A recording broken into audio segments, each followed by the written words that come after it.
Hello, this is Trop, and I'm back with another commentary type of video, and today we'll be talking about the power dynamics when it comes to the United States and kind of how it became a world-leading superpower from what was initially, just 13 colonies to the de facto policeman of the world. So let's get into this.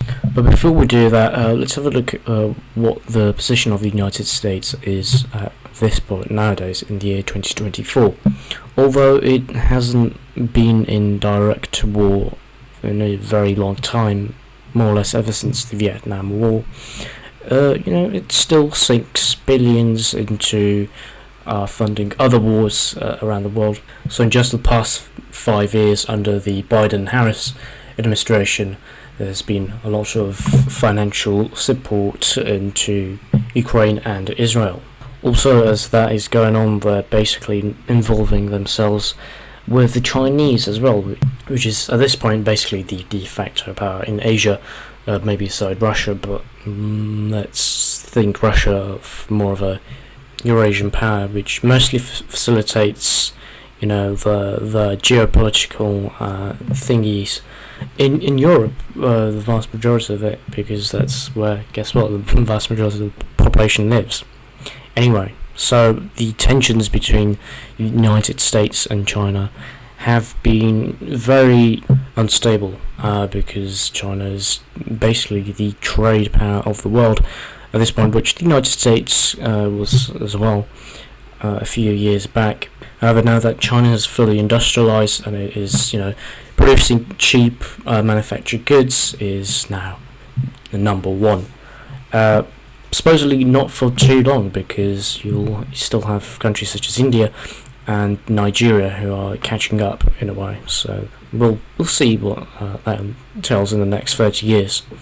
But anyway, tensions are obviously very high, as well because of China's geopolitical interests in the South China Sea, Taiwan, and the local area as well, which is kind of in a way inadvertently clashed with. There have been cases of Chinese navy boats basically terrorizing Vietnamese ships at sea. Examples such as that. Also, there's the entire artificial island building project that the Chinese have been undertaking. Has been a massive strain with all countries, really. Obviously, along with the United States, which has a navy presence in the sea. Besides that, you got your typical enemy, Russia, and there's really nothing to say about that on my part. Let's have a look at how all this happened. Basically, why the United States is the biggest economy, where's the richest country, and how it was able to achieve this. So first of all, let's begin in the 16th century. The United States is not a thing. It is just a few bunch of English colonies on the eastern seaboard of North America. Various English and some Scottish settlers settled, the capital at that time being Jamestown in Virginia, which was named after Queen Elizabeth I, who is believed to be a virgin. Very interesting. Soon enough, these settlers started to create their own identity, because many of them were also part of the kind of like weird absolutist Christian purist sect as well in England. So many of them boarded the ships in England and made it to America. For example, that being the Mayflower. However, it was ostensibly a British derived culture at the end of the day. Hence the nativist movement, the initial wantons of immigrants from the British Isles specifically.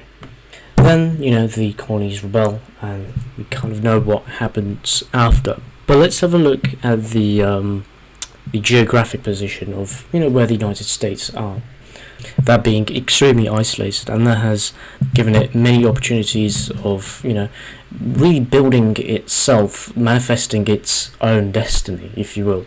and then also being basically in the middle of the Pacific and Atlantic also played a fairly big role. Obviously a bit later in its history, specifically in the late 19th century and early 20th century, but the fact that they basically straddled between two massive oceans would play an important role when it came to the colonial endeavours in, say, the Philippines, and then the wars with Spain in the Caribbean. However, internally, it always was divided, whether that be between extremist Protestants who wanted a Protestant state and Catholic migrants from Ireland, Italy, and many other cultures who were basically discriminated against and treated very poorly. And obviously the treatment of black people was extremely important until the 20th century. So, very divided country. However, a country that still wanted to expand nonetheless.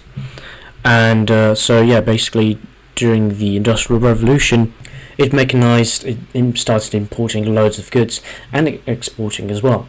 But at that time also started building up a navy, and navies are extremely important when it comes to expanding your influence, because navies are extremely difficult to maintain, extremely expensive to build up from scratch, and they were lucky enough to not have any sort of resistance, as for example the Germans did in the late 19th century with the English, the Anglo-German arms race.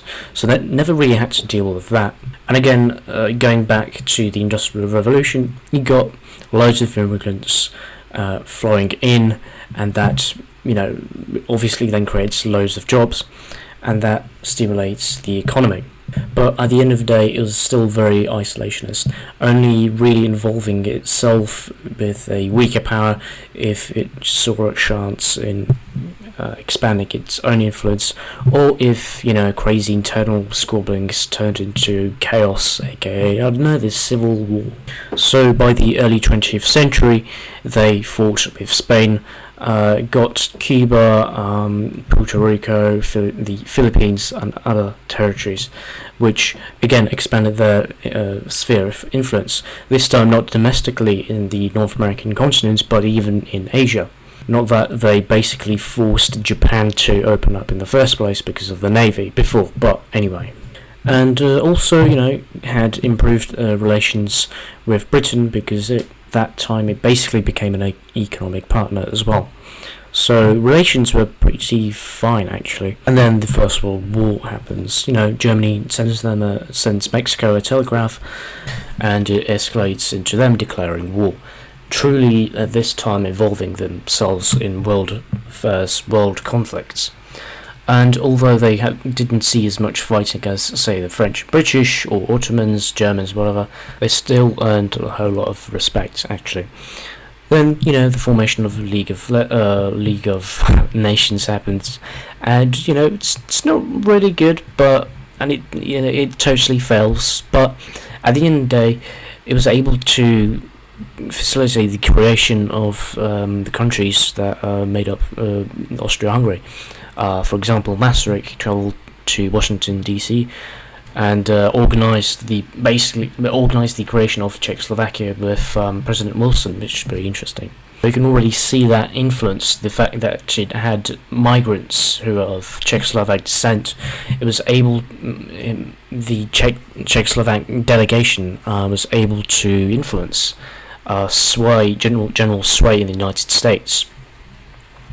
And the United States themselves proposed the creation of that country. However, it's up until World War II where things get very serious. The United States gets bombed by Japan, obviously, about Pearl Harbor, but is already involved with continental Europe as well at that point as well.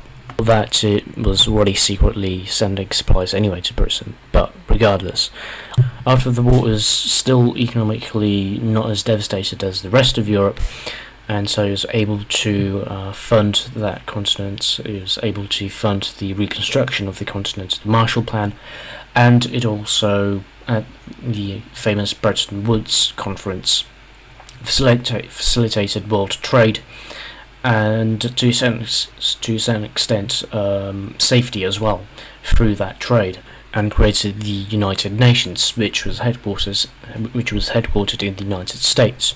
Then obviously ideological differences arose very quickly in the occupation zone in Germany, which obviously was a big strain on the relationship. And at that point, both powers, the Soviet Union and the United States, were experimenting with atomic nuclear weapons. The United States being successfully the first one, and the first one to use it on civilians as well, subsequently in the defeat of Japan. Throughout the war, the so-called military-industrial complex really took place, took effect. Which was quoted by Eisenhower, by the way, if you didn't know that. So the Cold War was an important staging ground for the funding of weaponry and the military, which made the United States even more powerful. Added to that, there was an economic boom after the Second World War, so standard of living increased as well, and it became even bigger, even more powerful, even more richer. And as the Cold War came to an end, as the Soviet Union started to economically implode after spending loads of money on military, on very wasteful things that really achieved nothing, merely to antagonize the United States and other Western powers, they collapsed, and the United States became the sole superpower in the world, and that kind of left a power vacuum. It didn't really know what to do. There's some talk about disbanding NATO. However, that never really happened because obviously the Russian Federation was always still a threat. And then around the 1990s, as China started to economically liberalize itself and it grew, it started to invest more into its military strength and navy. And though they're still far away from being really neck to neck in a kind of Cold War like situation, it still was very interesting to see those two powers clash after many decades, ever since Nixon. However, I'd say when it comes to demography, again, go back to the demography. China seems to be way worse when it comes to that. It is so extreme there. Whilst the United States, also is falling when it comes to population growth. And this, it is still at the end of the day a settler society made out of immigrants. So there's always going to be an inflow of people from around the world who might just stimulate the economy. Who knows? I'd say the future is very much decisive. The next presidency is going to be very decisive when it comes to what the United States is going to become, how it's going to function next decade. It really depends. What president we get this year will affect the next decade, because time is running out, and if the United States doesn't do anything, doesn't start improving again, doesn't start regulating its shit, doesn't start just trying to improve itself, trying to improve relations with the world, not starting stupid proxy wars, because that way it's running its future and it's ruining any real potential. And it's also worsening relations with other countries as well, with those proxy wars. So I think definitely they shouldn't be doing that. They should be probably militarizing domestically, improving the military, because China and Russia, at the end of the day, those are a pretty big threat. And whatever happens in Taiwan in the next few years, if it sparks the next international war, who knows? The United States should be prepared, so they should be somewhat wary of that as well. but at the same time not be, just aimlessly funding other countries in the pursuit of war. However, in these modern times, it would be countries defending themselves, but still. Anyway, that's probably about it for this video. It's longer than I expected it would be. But leave your opinions about the United States, why it's so powerful in this, and we can maybe discuss the future of it as well. That's about it.